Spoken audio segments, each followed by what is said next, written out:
When I checked the time, it said 3:17 a.m., but the sun was up. Bright morning light poured through the hallway windows. Birds were chirping. Cars were moving outside. Everything looked normal, except my phone insisted it was 3:17 a.m. Battery, 3%. No signal. One notification still on the screen. You are now outside. I was standing in the hallway of my apartment building, outside my own door. The version of me inside had smiled. And then the door slowly closed on its own. I reached for the handle. It wouldn't turn. Locked. From the inside, I knocked. No answer. I pounded harder. Nothing. A neighbor stepped into the hallway behind me. Mrs. Carter from 2B. She looked at me strangely. "Can I help you?" she asked. Her voice sounded slightly delayed, like audio not syncing with video. "That's my apartment," I said, pointing at my door. She frowned. "No, that's Daniel's place. Daniel, that's my name." I forced a laugh. "Yeah, I'm Daniel." Her smile twitched, just slightly, like a glitch in her face. "No," she repeated calmly. "Daniel is inside." My stomach dropped. I looked back at the door. Light was visible under it. Movement. A shadow passing by. Mrs. Carter tilted her head. The same impossible angle. The same one from the live stream. From the sky. From the thing in the wall. "You shouldn't be here," she said softly. My phone buzzed violently. The screen cracked slightly. New message. Reality sync.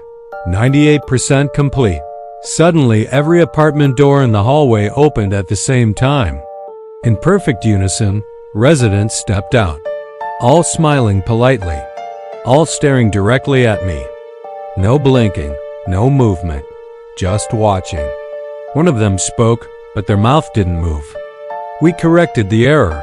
Another voice from somewhere else in the hallway added, "You were misplaced." I backed toward the stairwell. The hallway lights flickered. For a split second, the walls looked unfinished, like empty space behind a movie set. Then normal again, I ran down the stairs, burst through the front exit. The street outside was bright and busy. People walking dogs, cars driving, children laughing. Completely normal, except no one had shadows. I froze. The sun was high, but beneath every person, nothing. No shadow touching the ground. I looked down at my own feet. I had one, dark, solid, attached to me. That's when I understood. I was the mistake. My phone vibrated again. Shadow not found in system. A man walking past me suddenly stopped, turned slowly, looked down at my shadow, then at me, and smiled. Within seconds, everyone on the street stopped moving. Every head turned toward me, in sync. Cars halted mid-road. Engines silent. Birds frozen mid-flight. The entire world paused. Except me, and them. They began walking toward me, not running, walking, calm, controlled, like maintenance workers approaching a glitch. I ran, I didn't know where, just away. But every street looked the same. Every corner I turned led back to my apartment building, like the map was looping.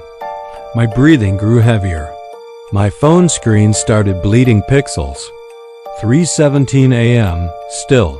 The battery dropped to 2%. A new message forced itself through. Reintegration required. The apartment building door opened by itself, inviting. The smiling crowd slowly guided me toward it without touching me. Just hurting, like I was being escorted back to where I belonged, inside. The hallway was darker now, longer than before, stretching impossibly far. My apartment door was open at the end, light glowing inside, and there, standing in the doorway, was me, perfectly calm, perfectly stable, holding my phone, that 100% battery. He looked healthier, cleaner, sharper, like an updated version. He spoke first. "You weren't supposed to wake up early." His voice was smooth, layered, like multiple versions speaking together. You're the leftover process. I shook my head. I'm the original. He smiled slightly. There is no original. There is only what syncs correctly. The hallway behind me vanished, replaced by darkness. The crowd was gone. It was just us, me, and the corrected version. He stepped closer. I noticed something horrifying. He had no shadow, but I did. And my shadow was moving on its own.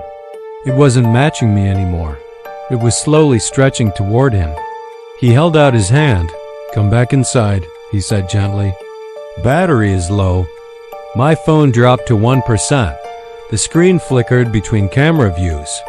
In one frame, I was standing there. In another, I wasn't there at all. Like I was fading between realities. The walls around us began blinking, not lights. The entire environment blinking on and off like a broken render.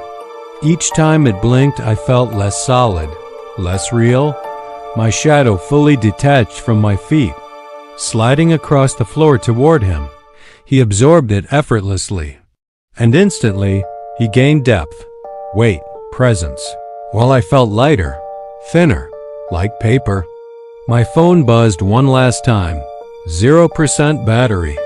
Before shutting off, one final message appeared. Error successfully removed. Everything went black. When I opened my eyes, it was 3:16 a.m. I was back in my bed. Ceiling normal. Walls intact. No cracks. No sky. No hands. My phone rested beside me. 100% battery. No notifications. I sat up slowly, breathing heavily. Was it a reset? Did it fix itself? Relief started to creep in. Until I noticed something small. On the wall near my bed. A faint dark patch, like a shadow. But I was facing the opposite direction, and the shadow was not connected to me. It twitched slightly, then stilled. My phone screen lit up softly. No vibration, no sound. 3:17 a.m. One new notification. Sync stable. And this time, I wasn't sure which version of me was reading it.